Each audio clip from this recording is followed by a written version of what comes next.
When the Prophet Muhammad, peace be upon him, and the Muslims were in Mecca and they were being attacked and tortured and humiliated just for being Muslim and spreading Islam, there was a companion known as Al-Khabbab Ibn Al-Arat radiyallahu anhu, and he was a slave at the time of his conversion.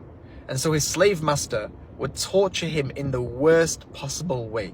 She would get these iron rods and heat them so much to the point where there was fire coming off of it, and she would brand his back, which would make the skin melt and intertwine in a horrific sight. And one time the Prophet Muhammad, peace be upon him, he walked past this happening right in front of his eyes, and he was so hurt by what he could see that he raised his hands to the sky and made dua against that woman, and he said, "Ya Allah, deal with that woman."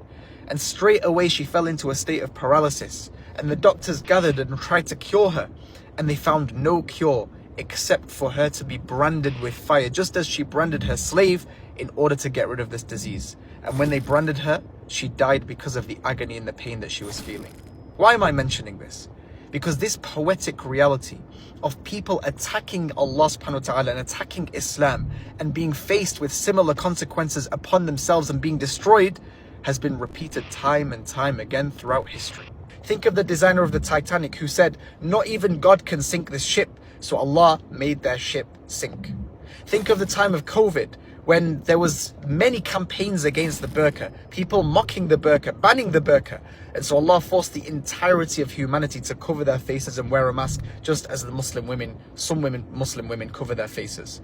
And here you have Charlie Kirk, who was a notorious Islamophobe, insulted the Prophet Muhammad, peace be upon him, attacked Islam with lies and inciting hatred against the Muslims by saying that Islam is the blade that will cut the throat of the West.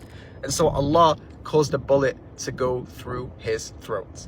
The reality is, Allah subhanahu wa ta'ala has stated in the Quran, وَمَكَرُوا مَكْرًا وَمَكَرْنَا مَكْرًا. They plotted and planned against Allah, and so Allah plotted and planned against them. And who do you think is going to win? The creator or the creation? Of course the creator.